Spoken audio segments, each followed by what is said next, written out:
오늘 본문 바로 앞에서 히브리서 기자는 배교의 위험성을 경고했습니다. 배교의 위험성을 경고한 것은 영적으로 미숙한 상태로 있을 때 나타날 수 있는 일을 경고한 것입니다. 지속적으로 영적 미숙 상태에 있는 사람은 참된 믿음의 소유자가 아닐 수 있습니다. 그들은 혼란과 핍박의 상황에서 얼마든지 배교할 수가 있는 겁니다. 그런데 이런 배교의 위험성을 이야기하면 자연스럽게 구원의 확실성, 구원의 영원성에 대한 의구심이 생기게 됩니다. 우리가 받은 구원을 빼앗길 수도 있구나, 하나님의 자녀도 다시 지옥에 들어갈 수 있구나, 이런 생각을 할 수 있다는 겁니다. 이런 생각을 염두에 두고서 오늘 본문의 말씀이 주어지고 있습니다. 오늘 본문은 구원의 확신에 관한 말씀입니다. 앞에서 배교의 위험성을 경고했는데 바로 이어서 구원의 확실성에 대한 말씀을 주고 있는 겁니다. 이것은 배교의 위험성을 경고하는 말씀으로 인해서 자칫 행위 구원론에 빠지거나 구원의 영원성을 부정하는 길로 나가는 것을 방지해 줍니다. 배교의 위험성을 경고했지만 바로 이어 구원의 확신에 관한 말씀을 줌으로써 참된 믿음의 소유자들은 분명한 구원이 보장되어 있음을 말하면서 격려하고 위로하는 겁니다. 9절부터 13절은 구원의 확신을 주는 격려입니다. 히브리서 기자는 너희에게 구원에 속한 것이 있음을 확신한다고 합니다. 9절에 이보다 더 좋은 것이란 표현이 있습니다. 9절에 있는 이보다 더 좋은 것이란 앞서 말한 배교로 인한 심판을 염두에 둔 표현입니다. 심판보다 더 나은, 심판보다 더 좋은 구원이 너에게 있음을 확신한다는 말입니다. 히브리서 기자가 이들의 구원을 확신하는 것은 성도를 섬기면서 하나님의 이름을 위해 보여준 그들의 행위와 사랑 때문입니다. 이 행위와 사랑이 구제일 수도 있고 기도나 신앙적인 권면일 수도 있지만 여하튼 그 행위와 사랑이 있었습니다. 그렇게 보여준 행위와 사랑을 잊지 않으시는 하나님은 의로우십니다. 그 하나님께서 행함으로 드러나는 참된 믿음을 가지고 있는 사람들을 반드시 구원하시리라고 믿어 의심치 않는다는 겁니다. 히브리서 기자는 계속해서 동일한 부지런한 열심을 보여서 끝까지 소망의 풍성함, 곧 구원의 완성에 이르기를 원한다고 11절에서 말합니다. 참된 믿음을 입증해 주는 삶이 지속될 때 그들은 반드시 구원의 완성에 도달하게 될 것입니다. 그들이 그렇게 살아간다면 게으르지 않고 믿음과 오래의 참음을 통해 약속들을 기업으로 받는 자들을 본받게 될 것입니다. 12절에 나오는 약속들을 기업으로 받는 자들이란 앞서간 믿음의 선진들을 가리킵니다. 그들은 부지런함으로 인내와 믿음으로 살아서 하나님이 약속하신 것을 받았습니다. 현재 행함과 사랑을 지속한다면 너희도 그렇게 된다는 겁니다. 13절부터 15절은 그 앞서간 믿음의 선진 중에 아브라함의 경우를 말하고 있습니다.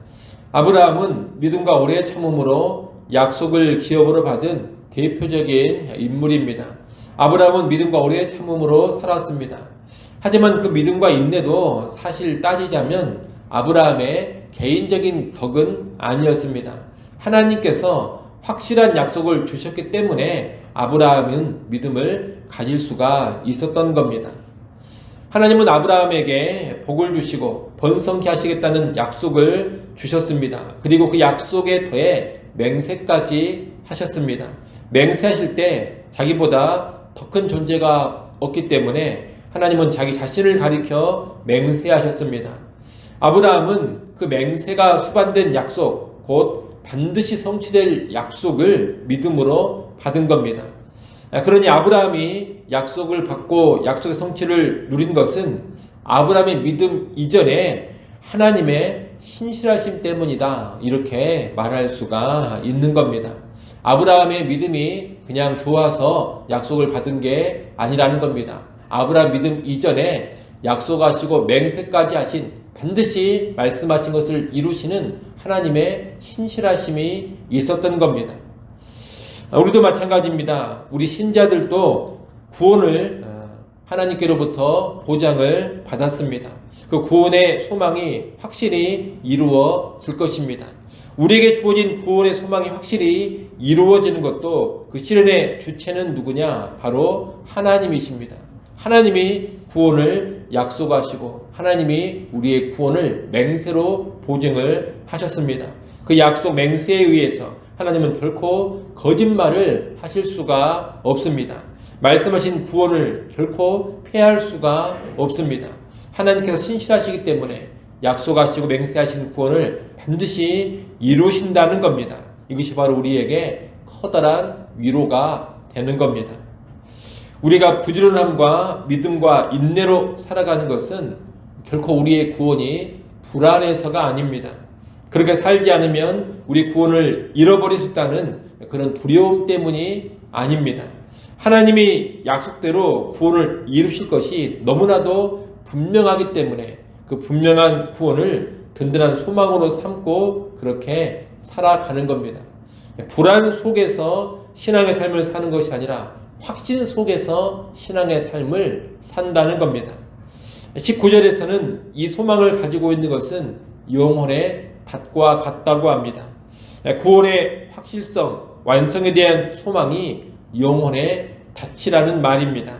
우리를 요동치 않고 흔들리지 않게 해주는 것, 우리를 굳게 해주는 것이 무엇이냐? 바로 구원의 완성에 반드시 도달하리라는 소망인 것입니다. 하나님이 계신 곳, 그래서 인간이 결코 함부로 들어갈 수 없는 곳이 휘장 안의 지성소입니다. 그곳은 가장 안전한 피난처고 가장 큰 위안을 주는 곳입니다. 하지만 구약 성경이 말하듯 그곳은 아무나 들어갈 수가 없습니다. 1년에 오직 한 번 대제사장만이 들어갈 수 있는 곳이 휘장 안의 지성소입니다. 그러나 이제는 예수님께서 멜기세덱의 반차를 따라서 그 휘장 안 지성소로 들어가셨습니다. 그리고 그분의 들어가심은 예수 믿는 우리 모두를 위한 것입니다. 예수님은 선도자로서 먼저 들어가셨고 우리는 앞서가신 그분을 뒤따라 지성소 안으로 들어갑니다. 이제 뒤에서 7장에 보면 구체적으로 설명을 할 텐데 예수 그리스도 그분을 통해서 우리는 완전한 피난처와 위로처가 되는 지성소로 들어가면서 확실한 구원의 보장을 받게 되는 겁니다. 여러분, 우리는 분명히 믿음에 합당한 삶을 살아야 합니다. 믿음으로 살고 인내로 살고 섬김으로 살고 사랑으로 살아야 합니다. 이것이 합당한 삶인데 이 합당한 삶은 구원이 불확실하고 미지수여서 그 구원을 쟁취하기 위한 삶이 결코 아닙니다. 불확실한 구원을 획득하기 위해서 그렇게 애쓰는 삶이 아니라는 겁니다. 그 합당한 삶은 확실히 보장된 구원을 소망하며 그 소망 가운데 기꺼이 나오는 삶입니다.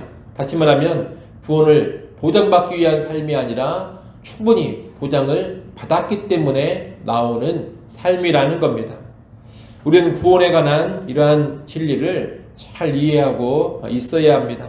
이를 잘 이해하는 가운데 여러분 구원의 확신과 완성될 구원의 분명한 소망 가운데 믿음과 인내로 그리고 부지런한 사랑과 섬김으로 살아갈 수 있는 우리 모두가 될 수 있기를 간절히 소원합니다. 기도하겠습니다.